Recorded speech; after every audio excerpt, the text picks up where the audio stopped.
আমি রাজেশ, আর আপনারা দেখছেন মানি কনসার্ন চ্যানেল।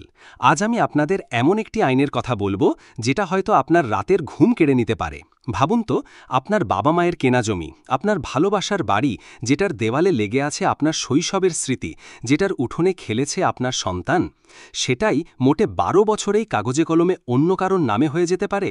হ্যাঁ, একদম ঠিক শুনেছেন। আর যদি সময় মতো ব্যবস্থা না নেন, তাহলে আদালতেও নিজের বাড়ি ফেরানো খুব কঠিন হয়ে যাবে। শুরুর আগে আপনাদের কাছে ছোট্ট অনুরোধ, যদি আমাদের চ্যানেলে নতুন হয়ে থাকেন অবশ্যই সাবস্ক্রাইব করুন, আর ভিডিওটি ভালো লাগলে লাইক ও শেয়ার করতে ভুলবেন না। কারণ এই চ্যানেলে আপনি পাবেন অর্থনৈতিক সচেতনতা, সঞ্চয়, সরকারি যোজনা। আমাদের উদ্দেশ্য টাকার ওপর সাধারণ মানুষের চিন্তা দূর করতে, সঠিক তথ্য, বিশ্লেষণ ও পরামর্শের মাধ্যমে। প্রতিকূল দখল আইন গল্পের মতো সত্যি। ভাবুন তো, আপনার শহরের ফ্ল্যাট 8 বছর ধরে খালি পড়ে আছে। আপনি বিদেশে আছেন বা অন্য শহরে চাকরি করেন।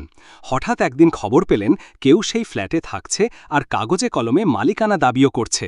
শুনতে সিনেমার মতো লাগছে না? কিন্তু এটাই ভারতের বাস্তব আইন। এর নাম অ্যাডভার্স পজেশন বা প্রতিকূল দখল আইন। লিমিটেশন অ্যাক্ট 1963 অনুযায়ী যদি কেউ অন্যের ব্যক্তিগত সম্পত্তি যেমন জমি, বাড়ি, দোকান একটানা 12 বছর খোলাখুলি ও শান্তিপূর্ণভাবে দখল করে রাখে এবং আসল মালিক এই সময়ে কোনো আইনি ব্যবস্থা না নেয়, তাহলে সেই দখলকারী মালিকানা দাবি করতে পারে। তবে মনে রাখবেন, দাবি করলেই সে মালিক হয়ে যায় না। আদালত নথি, প্রমাণ, সাক্ষ্য সব যাচাই করে তবেই সিদ্ধান্ত নেয়। সরকারি জমির জন্য কি আলাদা নিয়ম আছে? হ্যাঁ, আছে।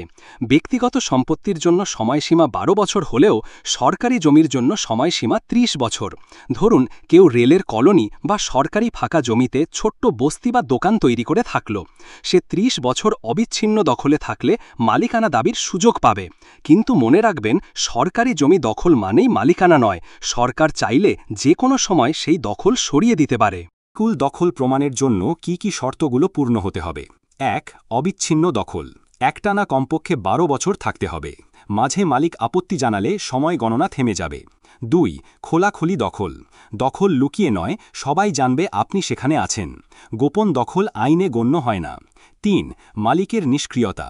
মালিক যদি 12 বছরের মধ্যে নোটিশ বা মামলা করে দেন, তাহলে দখলকারী মালিকানা দাবি করতে পারবে না। উদাহরণ, আপনার ফাঁকা জমিতে কেউ ঘর তৈরি করে 12 বছর রইল আর আপনি কোনো আপত্তি করলেন না, তাহলেই সমস্যা শুরু। ভাড়াটিয়ার ক্ষেত্রেও ঝুঁকি। অনেকেই ভাবেন ভাড়াটিয়া কখনো মালিক হতে পারে না, কিন্তু বাস্তবে সেটা সম্ভব। যদি ভাড়ার চুক্তি শেষ হওয়ার পরও একজন ভাড়াটিয়া 12 বছর একটানা বাড়িতে থাকে আর বাড়িওয়ালা কোনো আপত্তি না জানান, তাহলে সেই ভাড়াটিয়া বিদ্যুৎ বিল, জল বিল, প্রপার্টি ট্যাক্স দেখিয়ে মালিকানার দাবি তুলতে পারে। তাই সবসময় রেজিস্টার্ড 11 মাসের চুক্তি করুন এবং নিয়মিত নবীকরণ করুন। কিভাবে নিজের সম্পত্তি রক্ষা করবেন? 1. রেজিস্টার্ড ভাড়া চুক্তি করুন। 11 মাস করে নবীকরণ করুন। 2. ফাঁকা জমি নিয়মিত দেখুন, বাউন্ডারি বা বোর্ড লাগান। 3. অবৈধ দখল দেখলেই দ্রুত নোটিশ বা মামলা করুন। 12 বছরের আগেই পদক্ষেপ নিন। 4. সব কাগজপত্র প্রস্তুত রাখুন, রেজিস্ট্রি, করের রসিদ, মিউটেশন পেপার। আপনি যত সচেতন হবেন, আপনার সম্পত্তি তত নিরাপদ থাকবে। কেন আইনটি বিতর্কিত? তার আগে বন্ধুরা, আজকের ভিডিও আপনাদের কাজে লাগলে লাইক দিন, শেয়ার করুন আর সাবস্ক্রাইব করুন মানি কনসার্ন চ্যানেলটি। আপনার একটা লাইক এবং সাবস্ক্রাইব আমাদেরকে আরও মোটিভেট করবে এমন ভিডিও আপনাদের সামনে আনার জন্য। আইনটি একদিকে জমি সংক্রান্ত পুরনো বিরোধ মেটায়, কিন্তু অন্যদিকে বিদেশে থাকা মালিক বা ব্যস্ত মানুষদের জন্য বড় বিপদ।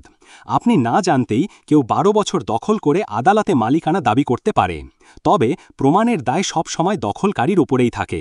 আদালত খুবই সতর্কভাবে সব যাচাই করে। সবশেষে মনে রাখবেন, আইন সংক্রান্ত কোনো সিদ্ধান্ত নেওয়ার আগে অভিজ্ঞ আইনজীবীর পরামর্শ নিন। আমি রাজেশ, আজকের মতো বিদায় নিচ্ছি। আপনারা কিন্তু লাইক অ্যান্ড সাবস্ক্রাইব করতে ভুলবেন না। আবার দেখা হচ্ছে এমনি গুরুত্বপূর্ণ ভিডিওতে।